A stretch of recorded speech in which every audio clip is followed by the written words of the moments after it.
વર્ણિવેશ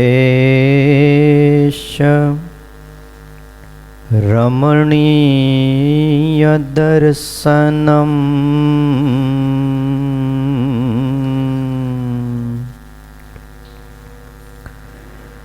મંદેહાસ્ય રુચિરાનનાંબુજમ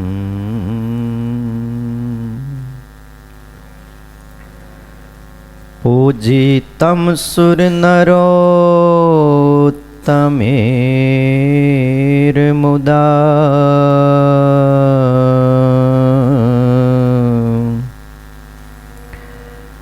ધર્મનંદનમહં વિચિંતયે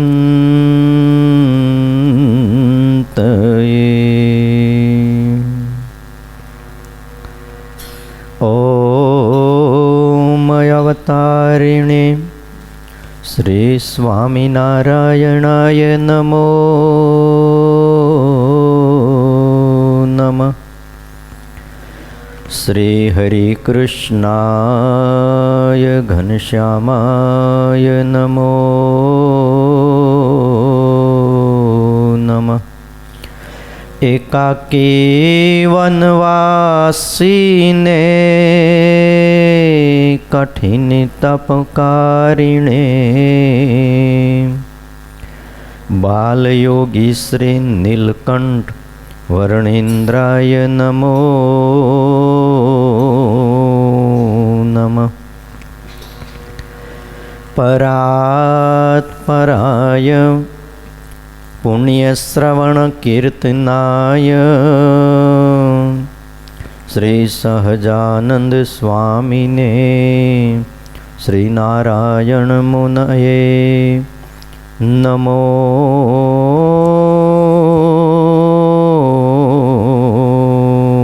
નમઃ. બોલો શ્રી સ્વામિનારાયણ ભગવાનની,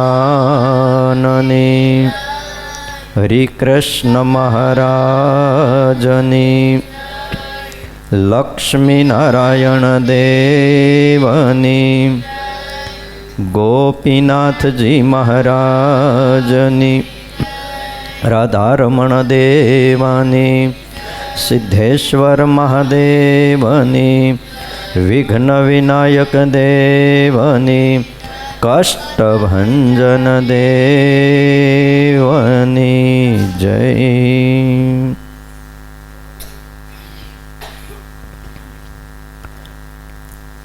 વાલા ભક્તજનો,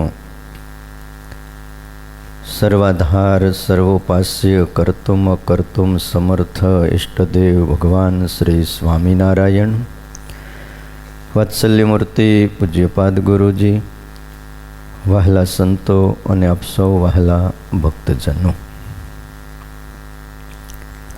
પવિત્ર ધનુર્માસના આ દિવસો છે. સવારનો શાંત વાતાવરણનો બ્રહ્મ માહોલ કહેવાય ને કે બ્રાહ્મ મુહૂર્ત, એવું પવિત્ર વાતાવરણ છે. શિક્ષાપત્રી ભાષ્યની કથા છે. આજે તારીખ છે 24/12/2025.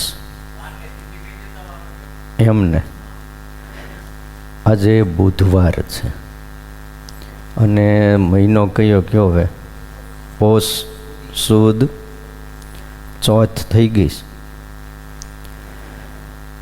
વાલા ભક્તજનો,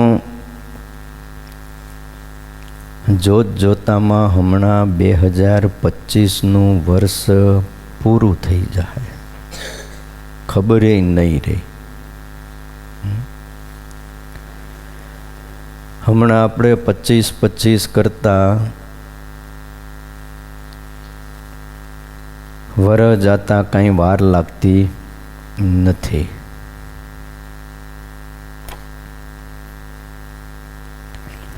શ્લોક શિક્ષાપત્રીનો 83મો છે. કર્તવ્યા દ્વારિકા મુખ્ય તીર્થયાત્રા યથાવિધિ સર્વૈરપી યથાશક્તિ ભાવ્યમ દિનેષુ વત્સલૈઃ. શતાનંદ સ્વામી એના ભાષ્યમાં એમ લખે છે કે તરંતી ભવાબ્ધિમ જના એભિહિ ઇતિ તીર્થાની પુણ્યક્ષેત્રાણી. તીર્થની યાત્રા કરવી, પણ તીર્થ કોને કહેવાય તો શતાનંદ સ્વામી એમની કલમે એવું લખે છે, તરંતી ભવાબ્ધિ જનાહા.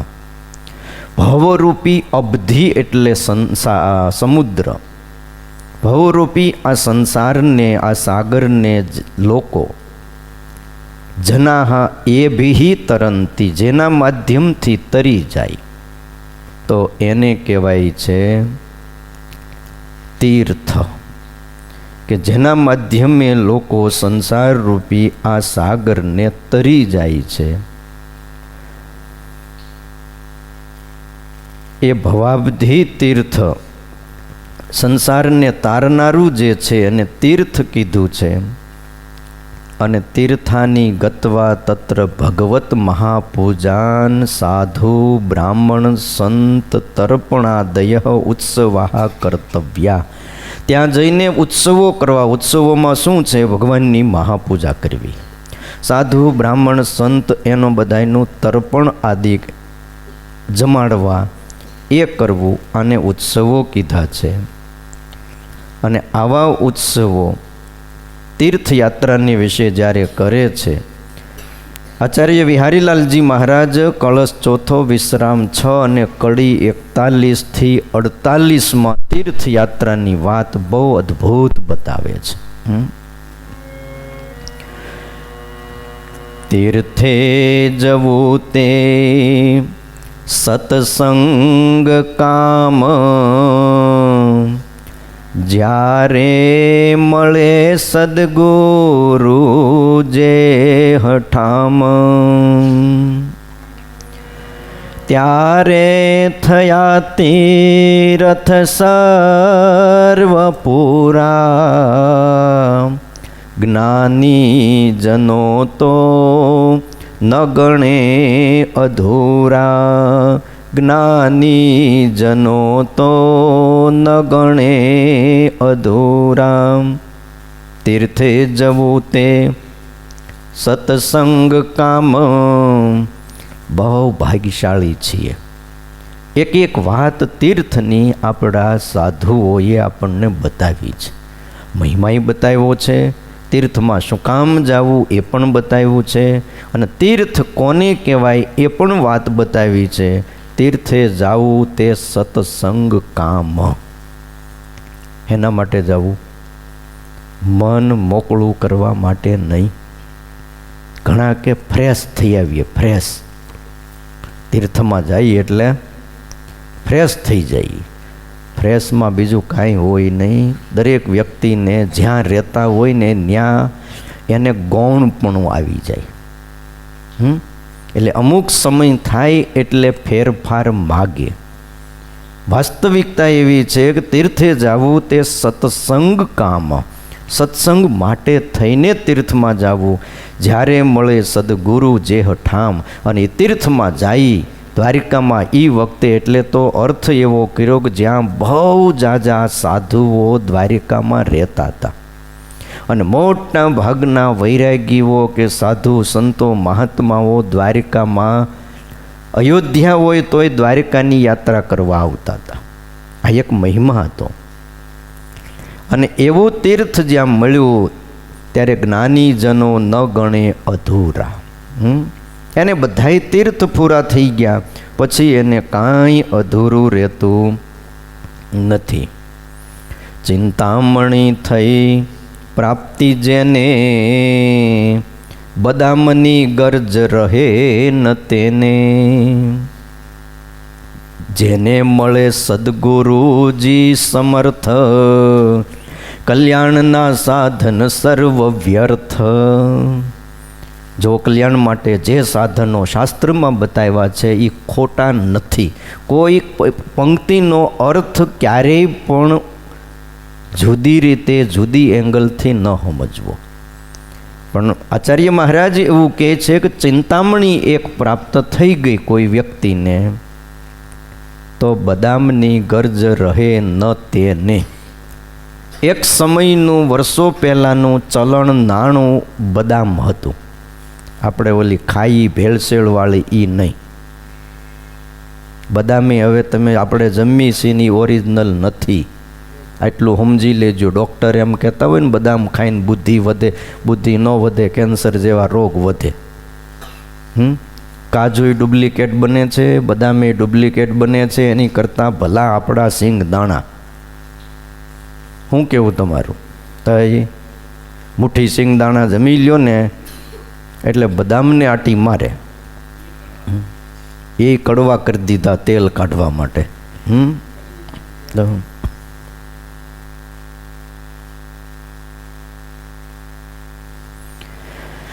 સમય જતાં બધું બદલાય છે, પણ એક ચલણ એક સમયનું હતું. નાણું જેને બદામ કહેવાય છે, જેને મળે સદગુરુ સમર્થ, જેને સમર્થ સદગુરુ મળે છે ત્યારે પછી એને બીજી કોઈ ગરજ રહેતી નથી, એને સાધન કરવાના નથી રહેતા. શું મહિમા આપણા શાસ્ત્રોમાં લખ્યો છે, અને આ વાત તે આમ જ છે. કલ્યાણના સાધનમાં તમે જોવો, મોટા મોટાને મુક્તાનંદ સ્વામી, એને રામાનંદ સ્વામી મળ્યા એટલે એમ માન્યું કે મારે બધાય તીર્થ પૂરા થઈ ગયા. અને એ જ વિચાર ભગવાન સ્વામિનારાયણે પોતાના જીવન દ્વારા બતાવ્યો. વન વિચરણ શું કામ કર્યું? અને વન વિચરણ કરતાં કરતાં કરતાં દ્વારિકા જવાનો વિચાર નીલકંઠ વર્ણીને હતો. પણ આ તો વચ્ચે લોજ આશ્રમમાં રોકાણા છે, લોજની વાવે બેઠા છે, અને ત્યાં સમાચાર મળ્યા કે અહીંયા તો મોટા સદગુરુ રામાનંદ સ્વામીનો આશ્રમ છે, અને એમના મોટેરા સંત મુક્તાનંદ સ્વામી છે.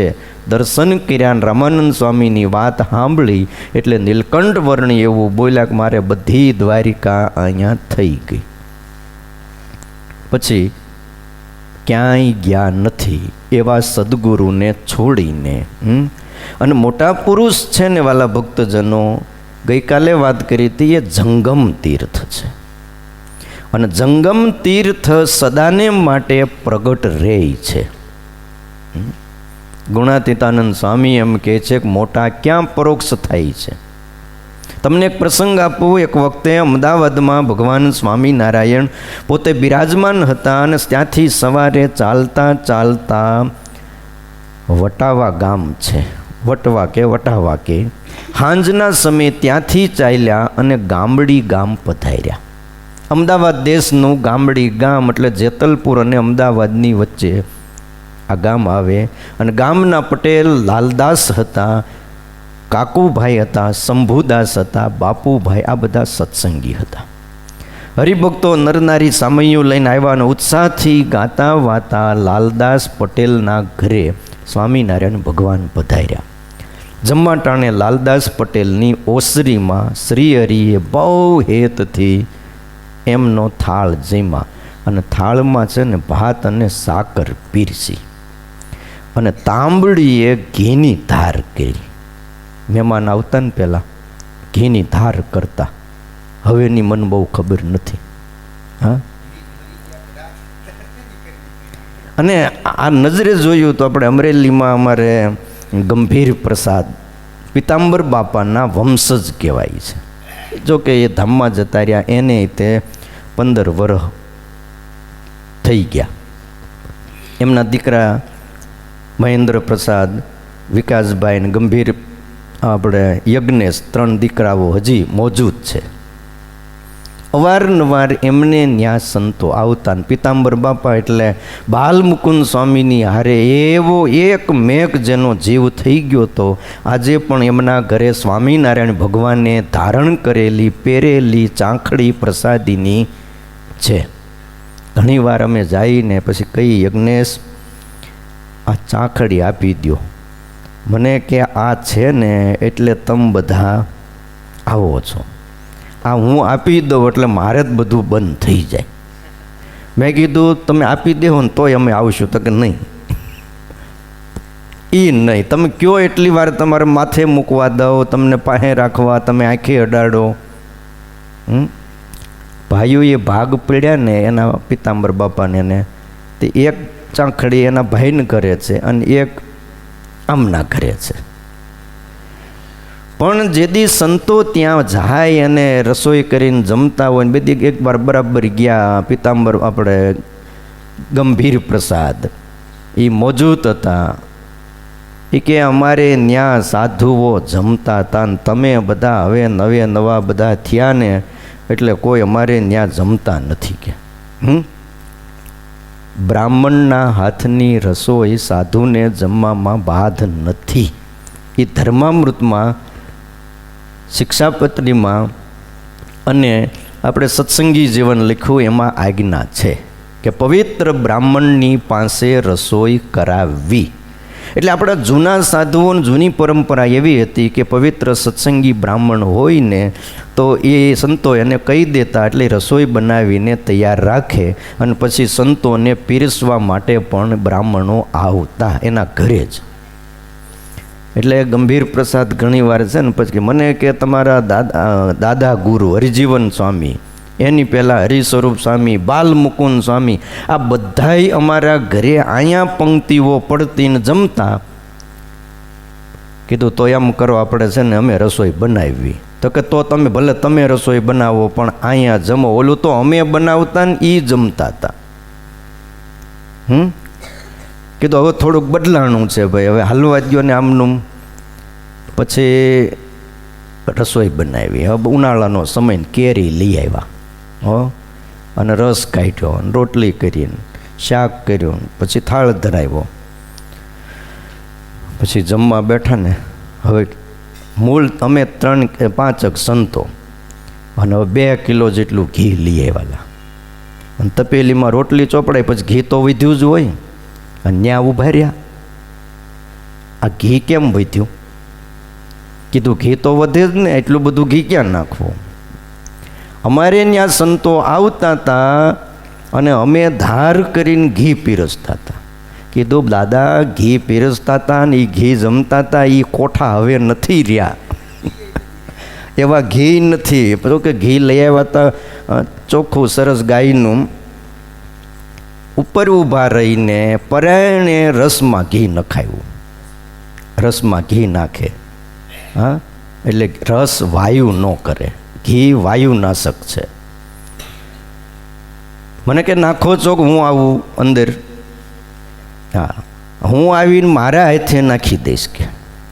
પરાયણે ઘી નખાવ્યું અને પીરીસ્યું. અરે વાત મને યાદ એ આવી કે આ ગામડી ગામના લાલદાસ પટેલ જેણે ભગવાન શ્રીહરિને તાંબડીએ ઘીની ધાર કરી અને શ્રીહરિ જમવા લાગ્યા અને સાથે ભગવાન શ્રીહરિએ દૂધ માગ્યું. પટેલ દૂધ છે, હવે દૂધ હતું નહીં. અને ભગવાન શ્રીહરિની ક્રિયાઓ એવી હતી, કાંઈક માગે એટલે સમજી લેવાનું કે આ નથી. હા, ન હોય એ જ માગે. નથી આપણે છોકરા વેન કરતા, તમે કેટલી વસ્તુ આપો ને એની આરે કાંઈ લેવા દેવાની, પણ ન હોય એ માગીને બેહે. એમ ભગવાનનો સ્વભાવ એવો. હા, માટે ધ્યાન રાખજો. તમે કેટલું ધરાવો ને તો કે આ નહીં ઓલું આપો. ઘી જેવું કંઈ ભોજન નહીં, પણ દૂધ માગ્યું. અને એ વખતે શ્રીહરિએ કીધું કે લાલદાસ, આ ફળિયામાં ભેંસની પાડી બાંધેલી છે, એને દોઈ આવો કે. સાંભળજો, પાડી કેટલુંક દૂધ દે? હું ભલામણા તો પાડો દૂધ દે? બોલો, ભેંસ દૂધ આપે. હા, પાડી બાંધી હતી અને દોઈ આવો. અમને તો દૂધ જોશે જ કે. હા, પછી અમે જમશું. પણ ભાઈ, અતિ વિશ્વાસુ ભક્ત લાલદાસ પટેલ. અને આ જગતમાં છે ને બુદ્ધિના ડોળમાં કે બુદ્ધિથી કલ્યાણ કરવા જ્ઞાન રહી ગયા, પણ જે વિશ્વાસરૂપી નાવમાં બેસી ગયા એ આ સંસાર સાગરને સહેજે તરી ગયા છે. એટલે લાલદાસ પટેલ તરત બોઘરનું લઈ અને બોલો પાડીને દોવા બેઠા. તમે એમ ન માનતા કે એને કંઈ ખબર નહોતી પડતી. પટેલ હોય, ગાયું ભેંસું રાખતા હોય, એને એટલી તો ખબર હોય ને કે દૂધ કોણ દોવા દે. ઠીક છે, આપણને ખબર ન હોય બોઘરનું લઈને જાય. પણ દોવા બેઠા શ્રી હરિએ હામી નજર કરી અને પ્રભુના પ્રતાપે ઐશ્વર્યથી પાડીની પાડીના ચારે આંચળમાં દૂધની ધારાઓ થઈ. આમ બોઘરનું ખાલી હેઠે રાખ્યું ને ત્યાં, અને જોતામાં તો આખું બોઘરનું દૂધનું ભરાઈ ગયું. હા, બેઠા જમવા જગ આધાર, કરી ભાતમાં દુઘૃતની ધાર. હે વાલે દૂધ માગ્યું તે હટાણે, દૂધ ક્યાંય ન મળ્યું કટાણે. એક સમય એવો હતો કે દૂધ ક્યાંય નહોતું મળતું કટાણે. આજ તો બહુ સારું સતયુગમાં જીવીએ છીએ. ગમે ત્યારે તમે દૂધ માગો તો દૂધ, ને ઘી માગો તો ઘી.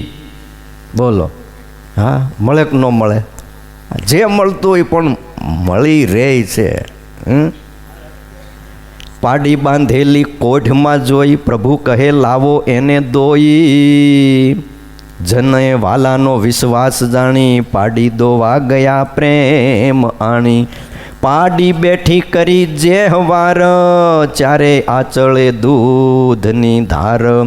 દોયા વગર દોણું ભરાણું, અને હતી હૈયે હૈયું ઉભરાણું.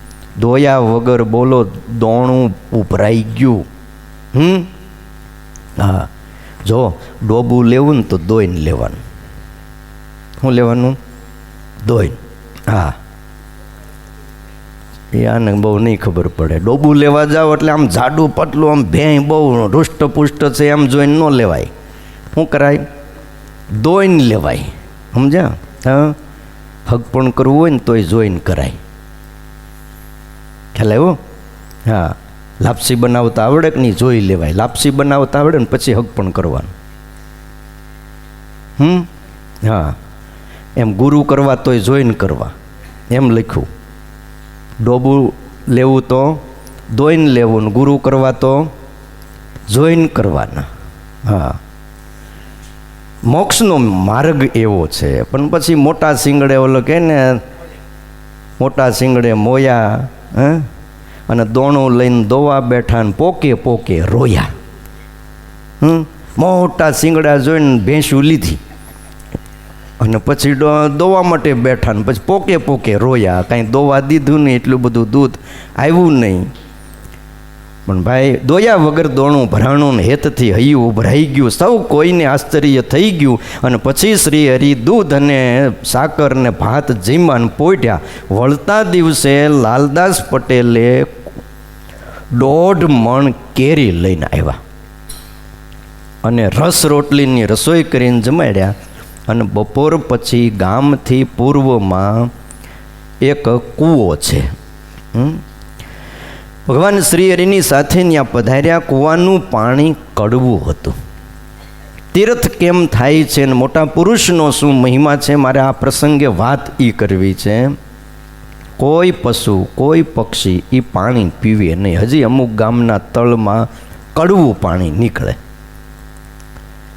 ગામના હરિભક્તોએ ભગવાન શ્રી હરિને પ્રાર્થના કરી, મહારાજ, આ કૂવામાં સ્નાન કરીને આપ કૂવાનું પાણી અમૃત સમાન મીઠું કરો. ત્યારે ભગવાન શ્રી હરિએ જાણ્યું કે મારે આ પાણીને મીઠું કરવું. જેમ યમુનાના ધરામાં કાલિય નાગ હતો અને એના કારણે યમુનાજીનું પાણી વિષયુક્ત બની ગયું હતું, ઝેરી બની ગયું હતું. અને પરમાત્માએ વ્રજવાસીને સુખ પમાડવા માટે એ યમુનાજીનું પાણી અમૃત જેવું કર્યું. એમ આ ગામડી ગામનો કૂવો પણ હું પ્રસાદીનો કરું અને લોકો અહીંયા દર્શન કરવા આવે. અને ભગવાન શ્રી હરિએ પછી કર્યો કૂવો એ તીર્થ રૂપ, એનો શું કહું મહિમા અનુપ. પાણી પીવાથી પાપ વિનાશે ને જમદૂત આવે નહીં પાસે. હા, ક્યારેક જેતલપુર અમદાવાદ જતા હો તો ગામડી ગામ જઈ આવજો, ત્યાં પાણી પી આવજો.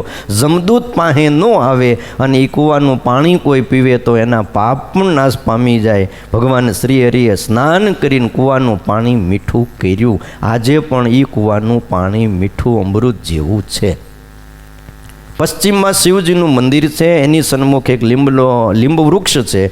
એના નીચે સભા કરીને બેઠા અને જળ મીઠું થયું ને એટલે ગામના લોકો દોડી દોડીને માંડ્યા આવવા. એ કે હાલો હાલો, એ આપણા ગામનો કૂવો પાણી કડવું હતું, મીઠું થઈ ગયું. અને સંકલ્પ કરતા હતા કે સ્વામિનારાયણ જો ભગવાન હોય તો કૂવાનું જળ મીઠું કરે. આવા એના ગામ લોકોના સંકલ્પો હતા. અને ભગવાન શ્રી હરિએ આ પાણી મીઠું કર્યું. કેવી રીતે કર્યું? લીમડાની નીચે એ કૂવાનું પાણી તો મીઠું કર્યું, પણ જે લીંબ વૃક્ષની નીચે બેઠા હતા એ લીમડો તો કડવો હોય એ બધાને ખબર છે. એના પાન તોડ્યા. પાણી મીઠું થયું એટલે કંઈક પ્રસાદ વેચવો જોઈએ ને. પ્રસાદમાં બીજું કાંઈ નહીં, લીમડાના પાન તોડાવ્યા. ભગવાન શ્રી હરિએ કીધું કે આ બધાએ લીમડાના પાન બધાને આજને ધનુર્માસ છે, હવને પ્રસાદી વેચી દો. આપણે એક દી લીમડાના પાનનો જ પ્રસાદ રાખવાનો છે. જેના તરફથી રાખવો હોય એના તરફથી બોલો. અને લીમડાના મીઠા કડવા પાન જ્યાં બધાને આપ્યા, ત્યાં પાછા અમુક જણા હોય ને એકાદ પાંદડું લઈને ચાખે પાછા. તો ચાખ્યું ને ત્યાં મીઠું લાગ્યું. લીમડાની લીંબોળીઓ હતી એ રાયણ જેવી મીઠી લાગી. બોલો. આમ પ્રગટ ભગવાન શ્રી હરિએ જ્યારે આ ઐશ્વર્ય બધું બતાવ્યું, આશરો કર્યો અને સત્સંગી થયા અને હરિભગત થયા અને સ્વામિનારાયણ મહામંત્રની તેથી ગામડી ગામમાં એ લીમડાની નીચે ધૂન બોલાવી અને હવના ઉપર ભગવાન શ્રી હરિ રાજી થયા. અને પછી કીધું કે તમારા ગામડી ગામ ઉપર અમે રાજી થયા છીએ, કંઈક વર માગો. ભાવે રાજી કર્યા ભગવાન, જને માગ્યું એવું વરદાન. એ અમે છીએ તમારે શરણ, પણ આવે અમારું મરણ. ત્યારે ગામના સીમાડા માય, જમદૂત આવે નહીં આય. સત્સંગી કે કુસંગી હોય એને જમનું તેડું ન હોય, એને જમનું તેડું ન હોય. હરિભગત કેટલા ઉદાર કહેવાય. તમે વિચાર તો કરો કે જે ગામમાં જે સોસાયટીમાં હરિભગત રહેતા હોય, મા બાપ એને યોગ્ય કરીને બિન સત્સંગીનું પણ કલ્યાણ થાય. નહીતર એટલું જ મગાય કે અમારા આ ગામમાં જેટલા હરિભગત છે ને એનું કલ્યાણ કરજો ને, એને જમનું તેડું નહીં. અને ઓલાને બે આવતા હોય ને તો ચાર આવે. કારણ કે સોસાયટીમાં કોઈને હક લેવા દેતા નથી, ક્યાંય શાંતિ લેવા દેતા નથી. પણ હરિભગતની ઉદારતા તમે જુઓ.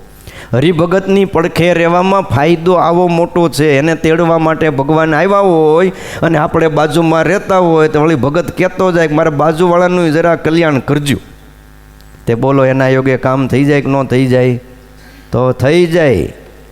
ગામડી ગામના હરિભક્તોએ કીધું કે મહારાજ અમારા ગામના સીમાડામાં જમ ન આવે. એવી જ રીતે સત્સંગી હોય કે કુસંગી હોય એને જમનું તેડું નહીં. વાલે વર આપ્યો એહવાર, ગામડીના સીમાડા મોજાર. નહીં આવી શકે જમદૂત, એવો વર આપ્યો અદ્ભુત. માટે અંતકાળ આવે ને ગામડી ગામમાં વહી જવું. હારે જમના દૂત નો આવે. હું ખ્યાલ આવ્યો? અને તમારે ત્યાં ઉપર વહી જવાનું. હા, એ તો આ જમ આવે અને ગામડી ગામમાં જવાનું. તો અને બોલો વરદાન દીધું. મરણ સમયે ગામડી ગામના સીમાડામાં જમનું તેડું નહીં. આવું વરદાન દઈ અને આનંદાનંદ સ્વામી સદગુરુને ખાસ ભલામણ કરી કે સ્વામી તમે આ ગામડી ગામમાં સત્સંગ માટે વિચરણ કરવા આવજો. કોઈ પણ ઝાડ રોપો, પછી એ છોડ નાનો હોય, રોપીને વૈયા જાવ ને તો એ કંઈ ત્યાં ઝાડવું ન થઈ જાય, ફળ ન આપે. શું કરવું પડે?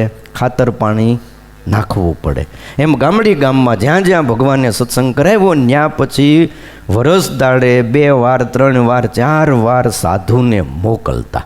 અને મોકલે મહિનો 2 મહિના ત્યાં રોકાતા. સદગુરુ આનંદાનંદ સ્વામીને કીધું કે સ્વામી તમે વિચરણ કરજો. અને ગામના હરિભક્તોને પણ સત્સંગનો લાભ મળ્યો અને આનંદાનંદ સ્વામીએ પણ ભગવાન સ્વામિનારાયણની આજ્ઞા માથે ચડાવી હતી.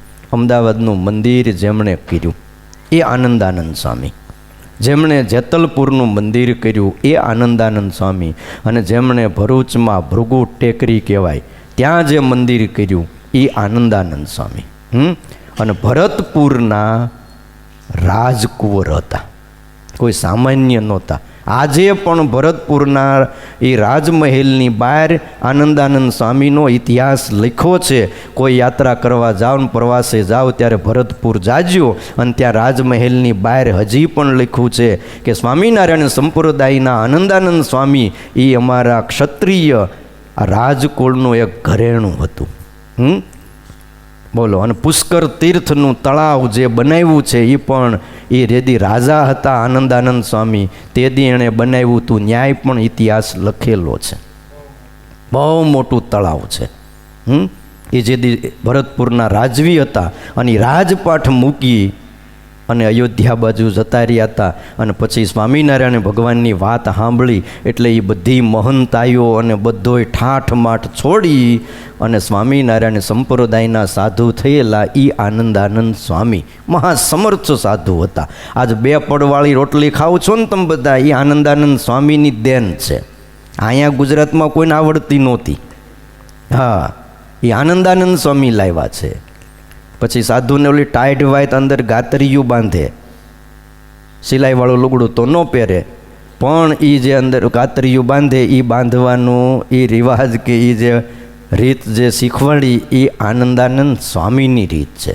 કારણ કે રાજવી પુરુષ હતા. જેટલી મોટા ભાગની સેવાની રીતિ, ચંદન કેમ ચરચવું, વસ્ત્રો કેમ પહેરાવવા, આરતી કેમ ઉતારવી, આ બધું જ આનંદાનંદ સ્વામીએ શીખવાડ્યું છે.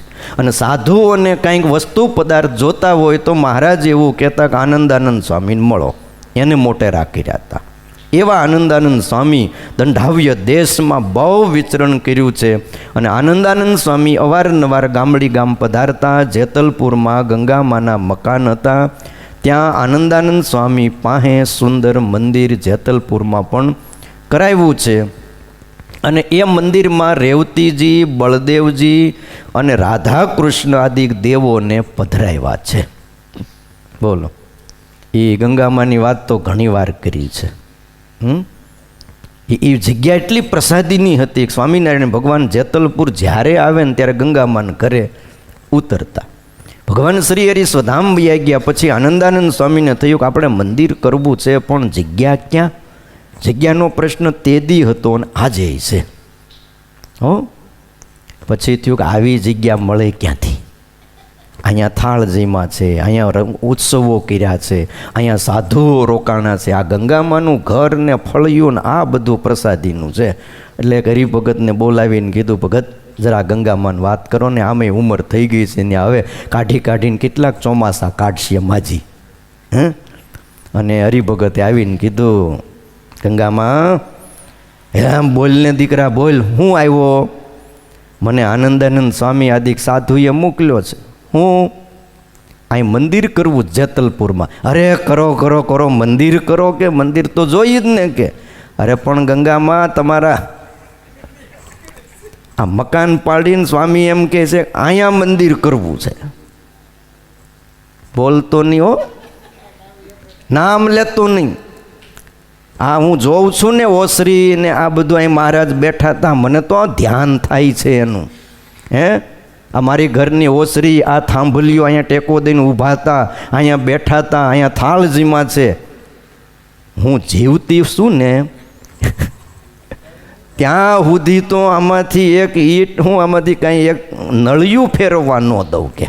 હા, અને જોજો મારા જેવી બીજી કોઈ નહીં. આ બધા તો શું છે, શક્તિનો અવતાર કહેવાય. આમ સીધું હાલે ત્યાં લગી સીધું ને જો. એટલે હરિભગતે આવીને આમ ઢીલા મોઢે હો પછી કે સ્વામી કામ નહીં થાય. કેમ? ગંગામાએ તો ધરથી ના પાડી દીધી. સારું, મહિના 2 મહિના વૈયા ગયા. મંદિર કરવું છે, જગ્યા નથી. એમાં ગંગામાને એક દી અમદાવાદ જવાનું થયું કોઈ કામ પ્રસંગે. અને એક હરિભગતે આવીને કીધું કે સ્વામી ગંગામાં અમદાવાદ ગયા છે એટલે હવે લગભગ અઠવાડિયા 10 દી પછી જ આવે. હા, કારણ કે હાલીને જવાનું અને હાલીને આવવાનું સમય લાગશે કે. અને ભાઈ પાછળથી સાધુ અને હરિભગતને બોલાવ્યા, ગંગામાનું ઘર પાડીને પાદર કરી દીધું. સામાન બધો હતો લઈને ક્યાંક એક ઓવડી મૂકી દીધો અને નળિયા બળિયા ઉતારીને કાટમાળ ઉતારીને એ અઠવાડિયામાં તો બધું પૂછ્યા વિના હરખું કરી દીધું. કયો આવું કર્યું હોય તો શું થાય લાભભાઈ? હે અશોકભાઈ, ક્યારેક ક્યારેક આવતા હોય એ બંધ થઈ જાય કે ન થઈ જાય? હે ભાઈ, રોજ આવતા હોય એ બંધ થઈ જાય, ક્યારેક ક્યારેક વાળા તો બંધ થઈ જ જાય ને. અને એમાં ગંગામાં આવ્યા, મકાન પડી ગયા બધા, હાવ પાદર થઈ ગયું, મેદાન થઈ ગયું. અને ગંગામાં માયલા આવે અને ત્યાં પાછા અમુક સત્સંગના દ્વેષી હોય ને, એક જણો પડખે ચડ્યો, એ ગંગામાં તમને ખબર છે કાંઈ? હું તમારા મકાન ઓલા સાધુડાએ પાડી નાખ્યા. હે પાડી નાખ્યા? હે ગંગામાં અમને ખબર જ હતી. હે આવા બધા મુંડિયાને આ બધાને ગામમાં ગરવા જ ન દે. ત્યાં ગંગામાં અહીંયા પડકે ઓલા મકાન પાડી નાખ્યું ને, ઈટું એક રોડું પીડ્યું તો હાથમાં લીધું, હાલતો થાય છે કે આ હગું નહીં થાય કે ગંગામાં કે. હા, પાછા ગંગામાં આમ છેટેથી પાછા કહેતા મારા પીઠે આ સાધુડાએ પૂછ્યા વગર મારા મકાન પાડી નાખ્યા, આમ છે ને તેમ છે ને. એટલે ઓલો પડખે ચડ્યો હતો કે હવે પડખે ચડવાનો લાગ છે, અને આવું થાય ને તે જ પાછા અમુક પડખે ચડે. તો ગંગામાં કે એ તો મારા સાધુ મારા દીકરા છે કે, હું મારા દીકરાને તો બે પ્યાર ગાળ્યો દઉં તો વાંધો નહીં કે, પણ તું કાંઈ બોલતો નહીં, નકરા એક ઈટ છે ને માથું ફોડી નાખશે કે. બોલો કેવું હેત. પછી તો મંદિર ન્યા જ થયું. વિચાર કરો, આપણા અમુક ઇતિહાસો આ જેતલપુર જઈએ એટલે આપણને એમ થાય કે ઓહો મંદિર કેવું ઊભું છે. પણ ભાઈ સત્સંગીએ કેવા પોતાના તન મન ને ધન સમર્પિત કર્યા હશે કે આનંદાનંદ સ્વામી જેવા સાધુ એને પૂછવાય ન રહે, મકાન પાડીને ત્યાં મંદિર કરી નાખે તો એ રંચ જેટલો સત્સંગનો સાધુનો અભાવ નહીં. કારણ કે જેણે પોતાનું બધું અર્પણ કરી જ દીધું છે, પછી સંકલ્પ શું હોય કયો? એટલે એ આ ગામડી ગામમાં આનંદાનંદ સ્વામીએ બહુ સારું મંદિર જ્યારે બનાવ્યું, પછી હવે મંદિર બની જાય પછી મંદિરની આજીવિકા ચાલવી જોઈએ. એટલે એનો દેવનો થાળ છે, વસ્ત્રો છે, આરતી છે. ભાઈ આ બધાય વાટું બનાવો તો એમાં ઘી જોઈએ અને રૂ જોઈએ, બધું રોજ કંઈ આરતી એમનેમ તો ઉતરે નહીં. તો દીવાઓ પ્રગટતા હોય, આરતીઓ 5 ટાઈમ થતી હોય, થાળ ધરાવવાના હોય. કયો આ લાઇટું બળતી હોય, બિલ આવે. મને ખબર નથી સરકાર મફત આપે છે કે બિલ આવે? મફત આપે નહીં ને. એકવાર ન ભરો તો ક્યાંયથી સહેજ ઓછું ન રાખે. એને ઓછું પડ્યું હોય, આમ જેટલો પાવર લીધો હોય ઉપરથી અને ચૂકવવાનું થાય ને, જો ઓછું ભરાણું હોય, કોકે કાંઈક આડા છેડા કર્યા હોય, એ બધું પાછું બધાને ભાગે ભળતું પ્રસાદી બધાને વેચી દે. હે માટે હવાલા ભક્તજનો, એ જ્યારે મંદિર થઈ ગયું વાત કરતો તો આનંદાનંદ સ્વામી છેલ્લી અવસ્થામાં ગામડી ગામમાં રહેતા હતા. અને આનંદાનંદ સ્વામી અયોધ્યા પ્રસાદજી મહારાજ ગાદી આવ્યા, ભગવાન શ્રી હરિ તો સ્વધામ જતા રહ્યા હતા. ત્યાર પછી આ મંદિર થયું છે. આનંદાનંદ સ્વામીને કીધું, સ્વામી તમે બહુ મોટા મંદિરો કર્યા, કાંઈક માગો, હું જોઈ છી. તો કે દેવના થાળ સારું આ ગામડી ગામ અમને આપો. હું કીધું દેવનો થાળ થાય એટલે ગામડી ગામનો જે કાંઈ ધર્માદો આવે એ અમદાવાદ નરનારાયણ દેવ પાસે ન જાય અને એ અમારે જેતલપુર મંદિરમાં જાય. જો સ્વામિનારાયણ ભગવાને 2 દેશમાં ગાદી કરીને મંદિરો બનાવ્યા, વડતાલ અને અમદાવાદ. પણ જે તે સમયે જેમ જેમ જેમ જેમ મંદિરો થવા માંડ્યા એમ એમ હરિભક્તોનો ધર્માદો ત્યાંથી ડાયવર્ટ થઈ અને જેમ જેમ નવા મંદિરો થયા ત્યાં અપાણો છે પહેલેથી. હા, લેખ વાંચવા જાય તો કે વડતાલ અને અમદાવાદ દેવું, અને સંપ્રદાયની રીત અને પરંપરા જોઈએ તો ધર્માદો બધે વપરાણો છે. અને જો ન વપરાણો હોય તો આજે ગામડે ગામડે મંદિર થયા, શહેરો શહેરોમાં મંદિર થયા, એ થાય જ નહીં. અરે સુરતનું રામપુરાનું મંદિર જ ન થાય લ્યો ને. જો એક જ જગ્યાનો આગ્રહ રાખ્યો હોત તો બીજા મંદિરો થયા હોત નહીં. આનંદાનંદ સ્વામી કીધું ભાઈ આ ગામડી ગામ મને આપી દો અને એનો ધર્માદો એ હું ત્યાં અમદાવાદ નહીં ક્યાં વાપરીશ, એ જેતલપુરમાં વપરાય. એની જે કાંઈ આ વખતે તો શું છે ઘઉં બાજરો અને કાંઈ થોડું ઘણું જે કાંઈ દાન પુણ્ય કરતા હતા એ. અને સદગુરુ આનંદાનંદ સ્વામીની છેલ્લી અવસ્થા હતી ત્યારે ગામડી ગામમાં રહેતા અને સ્વામી ધામમાં ગયા. હવે વાત સાંભળજો, મારે કહેવું છે મોટા સદગુરુ સત્પુરુષનું પ્રગટપણું. પછી એકવાર આ પંથકમાં દુકાળ પડ્યો, એવો ભયંકર કાળ પડ્યો, વગર વરસાદે મોલાત બધી હુકાવા માંડી. હવે ગામડી ગામના હરિભક્તોએ મંદિરે યજ્ઞશાળા છે ત્યાં જઈ અને ત્યાં આજે પણ આનંદાનંદ સ્વામીની મૂર્તિ છે. ક્યાં? ગામડી ગામમાં મંદિરમાં યજ્ઞશાળામાં. ત્યાં જઈને હરિભક્તોએ, તમે જુઓ હરિભક્તો, પ્રાર્થના જઈને નકર ક્યાં કરવાની હોય? મંદિરમાં જઈને ભગવાનની મૂર્તિ આગળ પ્રાર્થના કરવાની હોય કે અમારા ગામમાં વરસાદ નથી, મહારાજ કંઈક દયા કરો. પણ હરિભક્તો બધા આનંદાનંદ સ્વામીની મૂર્તિ આગળ બેઠા અને પ્રાર્થના કરી. શ્રીજી મહારાજે આજ્ઞા કરી હતી આનંદાનંદ સ્વામીને આ ગામનું ધ્યાન રાખજો. અને સ્વામીએ એ ગામ અયોધ્યા પ્રસાદજી પાસે મહારાજ શ્રી પાસે માગી લીધું હતું અને ધામમાં જતા રહ્યા હતા આનંદાનંદ સ્વામી. પછી હરિભક્તોએ સ્વામીને પ્રાર્થના કરી કે સ્વામી જો વરસાદ નહીં થાય તો મોલ હુકાઈ જાય. અને બધો આમ તો હુકાઈ જ ગયો છે. વરુણ દેવને પ્રાર્થના કરો, હરિભક્તો ઉપર કૃપા કરો, વરસાદ વરસાવો. ત્યારે આનંદાનંદ સ્વામી તો અક્ષરધામમાં વૈયા ગયા હતા, પણ ગામડી ગામમાં હરિભક્તોએ મોટા પુરુષને પ્રાર્થના કરી અને ભાઈ વરસાદ બહુ વરસ્યો. આ એક પ્રેમ ભાવનું બંધન છે. હજુ પણ ગામડી ગામના હરિભક્તો એને કોઈ પણ સાંસારિક તકલીફ આવે છે તો આજની તારીખમાં હરિભક્તો આનંદાનંદ સ્વામીને પ્રાર્થના કરે છે અને સંકલ્પ કરે છે અને આ સંકલ્પ સિદ્ધ થાય છે. દેહ તજી ગયા ધામમાય તોય રાખે સંભાળ સદાય. દેહ તજી ગયા ધામમાય તોય રાખે સદા સંભાળ. હજુ સુધાય ગામ મોજાર માને સ્વામીજીનો ઉપકાર. બોલો.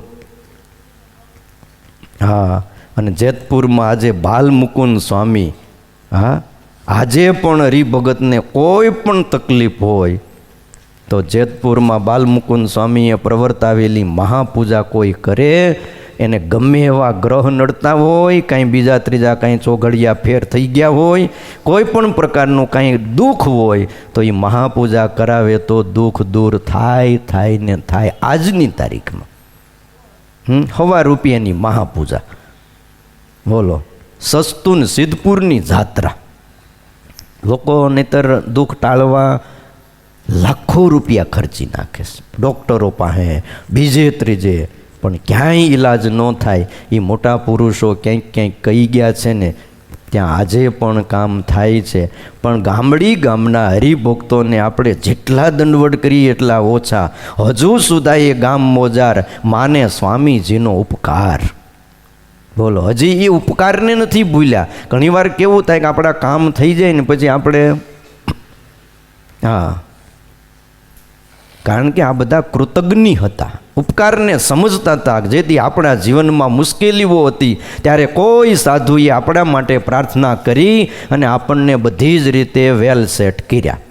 અને સમય આવે ત્યારે એના ઉપકારને તો આપણે યાદ કરવા જોઈએ. ને ઉપકાર ન યાદ કરીએ તો વચનામૃત પ્રથમનું 10મું સેવકરામને આપણામાં કાંઈ ફેર નહીં. ઠીક છે, આપણું નામ સેવકરામ નથી, બાકી એની હરોળમાં જ આપણે આવીએ. એટલે ઉપકારને વાલા ભક્તજનો કાયમ માટે યાદ કરવા જોઈએ. એટલે હું વાત એ કરતો હતો, આચાર્ય વિહારીલાલજી મહારાજ એમ કહે છે, તીર્થે જવું તે સત્સંગ કામ, જ્યારે મળે સદગુરુ જે હઠામ, ત્યારે થયા તીર્થ સર્વ પૂરા, જ્ઞાની જનો તો ન ગણે અધૂરા, ચિંતામણી થઈ પ્રાપ્તિ જેને, બદામની ગરજ રહે ન તેને, જેને મળે સદગુરુજી સમર્થ, કલ્યાણના સાધન સર્વ વ્યર્થ. કલ્યાણના સાધન બધાય ખોટા થઈ જાય. એક ચિંતામણી મળી જાય તો તમારી પાસે જેટલા રૂપિયા છે એની કાંઈ પછી જરૂર નથી. કારણ કે એક ચિંતામણીમાં જે ચિંતવો, જ્યારે ચિંતવો, જેટલું ચિંતવો એટલું હાજર થઈ જાય તો પછી રૂપિયા રાખવાની શું જરૂર છે? જ્યારે પણ સંકલ્પો કરો એટલે તમારે કામ થઈ ગયું. બોલો, આજે તો એક એક હરિભગતને આ સત્સંગ રૂપી ચિંતામણી સ્વામિનારાયણ ભગવાનને આપી છે કે આ સત્સંગમાં આવીને જે સંકલ્પો કરે છે એના સંકલ્પો પૂરા થાય છે. ગંગા તણા જ્યાં જળના તરંગ, પામે જ તેનો જે જન પ્રસંગ, કૂવો તટે ત્યાં ખણવા ચહાય, ગમાર પૂરો જન તે ગણાય. ગંગાજીના કાંઠે જઈને રોજ પદ બોલીશ, હમણાં કથા પૂરી થાય પછી. ગંગાજીના કાંઠે કોઈ કૂવો ખોદતો હોય અને તમે ત્યાં ગયા હોય તો તમે એને ડાયો કયો ખરા? હું કામ ન કયો? એટલે ભાઈ, ગંગા જેવી પવિત્ર નદી વહે છે, ભલા માણા આમાંથી જોઈએ એટલું પાણી લઈ લે, પી લે, પણ ભાઈ ત્યાં પડખે કોઈ કૂવો ખોદે તો એને પૂરો ગમાર ગણાય. એમ આવા સત્પુરુષ રૂપી તીર્થ મળ્યા પછી બીજે બધી દોડધામ છે ને, એટલે એ આ ગંગાને કાંઠે કૂવો ખોદ્યા જેવું છે. સત્સંગથી જો નહીં શાંતિ થાય, કલ્યાણમાં સંશય જો જણાય, કાં તો નહીં સદગુરુ તે સાચો, કાં શિષ્ય જ્ઞાની કહીએ કાચો. સત્સંગમાં જો શાંતિ ન થઈ અને કલ્યાણમાં જો કંઈ સંશય રહી ગયો તો મા બાપ એટલું સમજજો, કાંઈ સદગુરુ નહીં હોય અને કાં શિષ્ય જ્ઞાની નહીં હોય, કાચો છે. સત્સંગ એ શાંતિનું માધ્યમ છે, પણ ઘણીવાર આપણને એવા એવા શબ્દો ને ક્યાંક ક્યાંક એવું સાંભળવા મળે, કાંઈ સત્સંગમાં ભાળ્યું નહીં. બોલો, પણ ક્યાંથી ભાળો? જ્યાં જ ભાઈ ઓલા કે ને ગુણાતીતાનંદ સ્વામી કે ભીતમાં માથા ભરાવો થોડું બહાર નીકળાય. કોઈ ભીતમાં માથા ભરાવે ને માથું ફોડે પછી કે બહાર નીકળવાનો ક્યાંય રસ્તો મળતો? ભલા માણા દરવાજો જોઈ, દરવાજો. એમાં સત્સંગમાં ગમે ત્યાં માથા ભરાવો. આ તો કેવું થાય, એક ધર્મશાળામાં છે ને, ધર્મશાળાની પણ શું કે ગૌશાળામાં એક વાછડો છૂટી ગયો અને પોઠિયા ત્યાં ઉતર્યા હતા. બહુ મોટી પોઠ્યો જમાય તો ઓલે પેલા માલ સામાન બધો પોઠ્યું ઉપર લઈ જતા. હવે પોઠિયા બધા ઉતરેલા અને વાછડું ગૌશાળામાં જ છૂટી ગયું.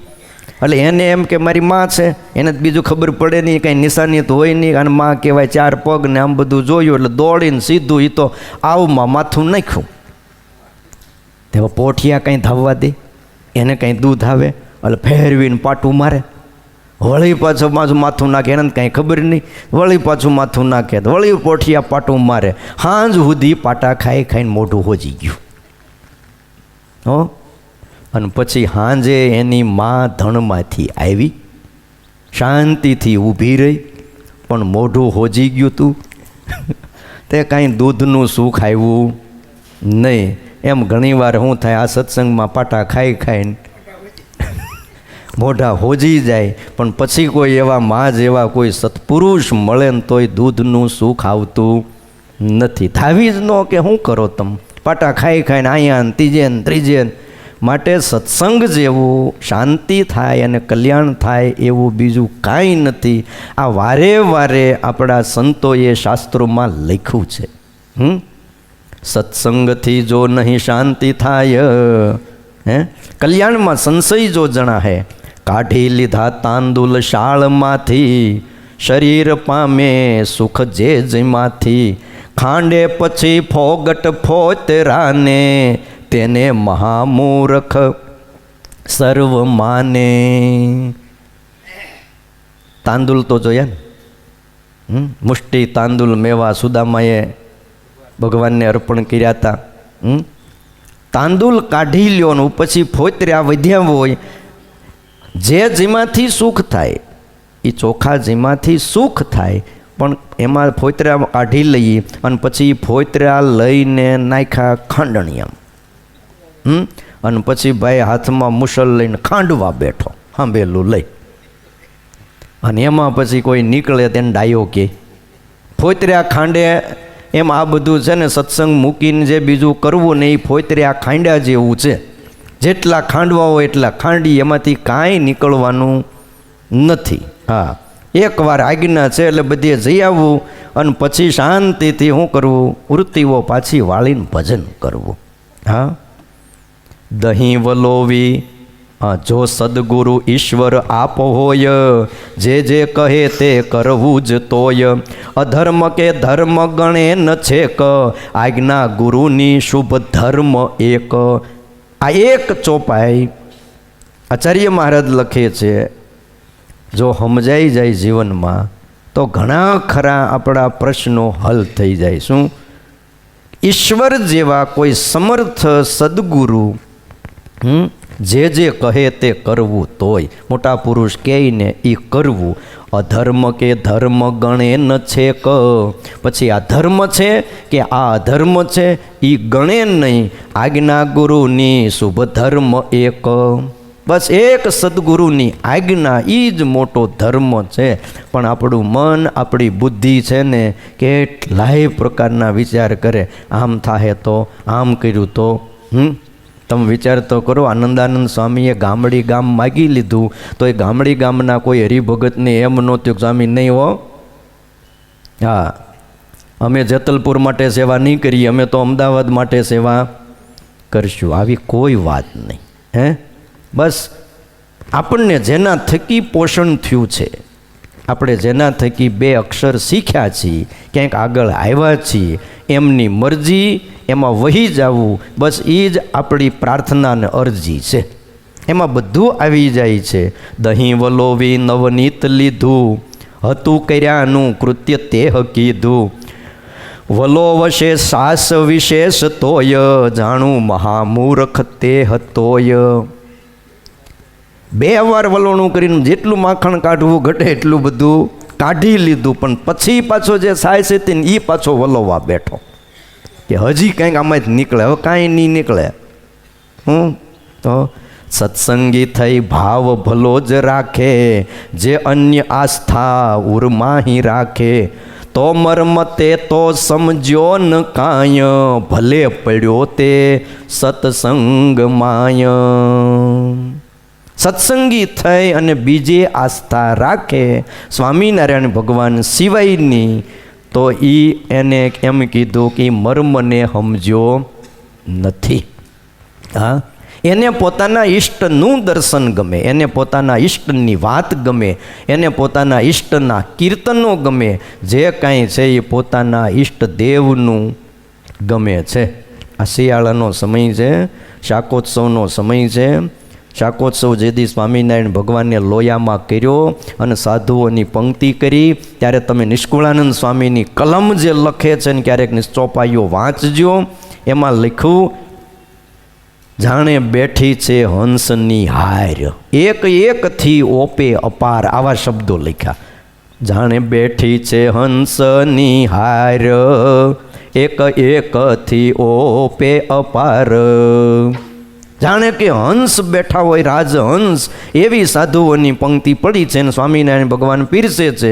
પણ એમ લખ્યું પરો પાક, બધાય મીઠાઈ પાક ને બધુંય છોડી અને સાધુઓ એકલા શાક જમતા હતા. તે કોઈએ કીધું કેમ શાક જમો છો? ત્યારે સંતોએ કીધું કે આમાં સ્વામિનારાયણ ભગવાનના હાથનું કયું શાક સ્વામિનારાયણ ભગવાનને બનાવ્યું હતું. બસ અમારે બીજા મીઠાઈની, બીજા રોટલાની, બીજી કાંઈ જરૂર નથી.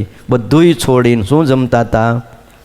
શાક જમતા હતા. બસ એમ આપણે પણ આમાં સ્વામિનારાયણનું કયું આ કીર્તન, આ વાતો, આ જે કાંઈ છે, મૂર્તિઓ છે, મંદિરો છે, શાસ્ત્રો છે, સંતો છે, હરિભક્તો છે, જ્યાં જ્યાં સ્વામિનારાયણ ભગવાનનો સંબંધ થયો એ આપણું અને સંબંધ બારું આખી દુનિયાનું. બસ જો આ મર્મને ન સમજ્યા મા બાપ તો આ સત્સંગમાં પડ્યા હોય તો ભલે પડ્યા હોય, પણ એ ઓલું કેવું ગંગામાં પાણો પીડ્યો છે એની જેમ. બહાર કાઢો એટલે કોરો ને કોરો. આપણે કંઈક આપણી સમજણને આ બધી વાતો સાંભળી અને સવળી કરીએ.